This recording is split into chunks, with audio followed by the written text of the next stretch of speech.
নৃশংসতার ন্যায় বিচারের জন্য শেখ হাসিনাকে দেশে ফেরানো প্রয়োজন বললেন ডক্টর ইউনূস। অবশেষে ডক্টর মোহাম্মদ ইউনূস চাচ্ছে শেখ হাসিনাকে দেশে এনে কাঠগড়ায় দাঁড়াতে। তো এই বিষয়টি নিয়ে কালবেলাতে আজকে একটি গুরুত্বপূর্ণ নিউজ প্রকাশিত হয়েছে। তো শেখ হাসিনাকে দেশে ফেরানোর জন্য ডক্টর মোহাম্মদ ইউনূস কি কি পদক্ষেপ নিচ্ছেন সেটি আজকের এই ভিডিওতে উঠে আসবে। তো অবশ্যই পুরো ভিডিওটি না টেনে দেখুন। এখানে যেটা বলা রয়েছে সেটা আমি আপনাদের হুবহু পড়ে শোনাবো। গত সরকারের আমলে ঘটে যাওয়া নৃশংসতার ন্যায় বিচার শেখ হাসিনাকে দেশে ফেরানোর প্রয়োজন বলে মনে করছেন অন্তর্বর্তী সরকারের প্রধান উপদেষ্টা ডক্টর মোহাম্মদ ইউনূস। বৃহস্পতিবার 5 সেপ্টেম্বর ভারতের রাষ্ট্রীয় সংবাদ মাধ্যম press Trump of India PTI প্রকাশিত এক সাক্ষাৎকারে তিনি এই মন্তব্য করেন।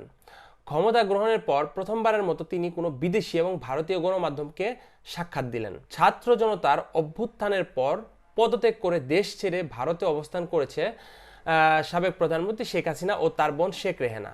তার পদত্যাগের পর বাংলাদেশের অন্তর্বর্তী সরকারের প্রধান উপদেষ্টা হিসেবে দায়িত্ব নিয়েছেন নোবেলজয়ী অর্থনীতিবিদ ডাক্তার মোহাম্মদ ইউনূস। সংবাদ মাধ্যম পিটিআইকে দেওয়া এক সাক্ষাৎকারে তিনি বলেন, সাবেক প্রধানমন্ত্রী শেখ হাসিনাকে ভারত রেখে দিতে চাইলে তাকে চুপ থাকতে হবে যতক্ষণ না বাংলাদেশ তাকে ফেরত চায়।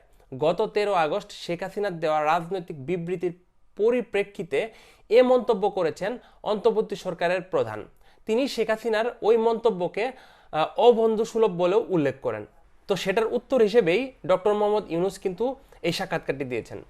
ডক্টর ইউনূস বলেন, ভারতে তার অবস্থানের কারণে কেউ স্বাচ্ছন্দ্য বোধ করছে না, কেননা আমরা তাকে ফেরাতে চাই। তিনি সেখানে থেকে যেসব কথা বলছেন তা সমস্যা সৃষ্টি করছে। তিনি যদি চুপ থাকতেন তাহলে আমরা ভুলে যেতাম। তিনি নিজের জগতে থাকলেও জনগণও বিষয়টি ভুলে যেত। কিন্তু তিনি ভারতে অবস্থান করে বিভিন্ন নির্দেশনা দিচ্ছেন, বিষয়টিকে কেউ ভালোভাবে নিচ্ছে না। শেখ হাসিনা ভারতে বসে বাংলাদেশের তার দলীয় লোকদের নির্দেশ দিচ্ছে, এটা ডাক্তার মোহাম্মদ ইউনূস বলতে যাচ্ছেন। তিনি বলেন, আমরা বেশ দৃঢ়ভাবে বলছি তার চুপ থাকা উচিত। এটি আমাদের প্রতি অবন্ধুসুলভ আচরণ। তিনি সেখানে আশ্রয় নিয়েছেন এবং সেখানে প্রচারণা চালাচ্ছেন, এমন নয় যে তিনি স্বাভাবিক পথেই সেখানে গেছেন। জনগণের অভ্যুত্থান এবং জনরোষের কারণে তিনি সেখানে গেছেন।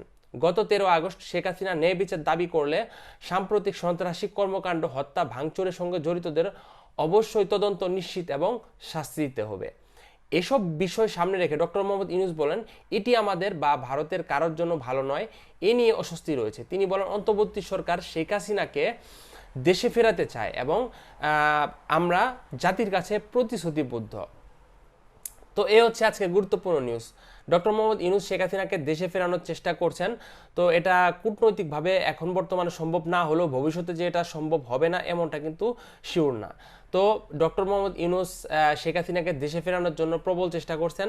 তো এই বিষয়টিকে আপনারা কিভাবে দেখছেন তা অবশ্যই কমেন্ট করে জানাবেন। আর এমন আরও গুরুত্বপূর্ণ সব ভিডিও সবার আগে পেতে আমাদের ইউটিউব চ্যানেলটিকে সাবস্ক্রাইব করুন।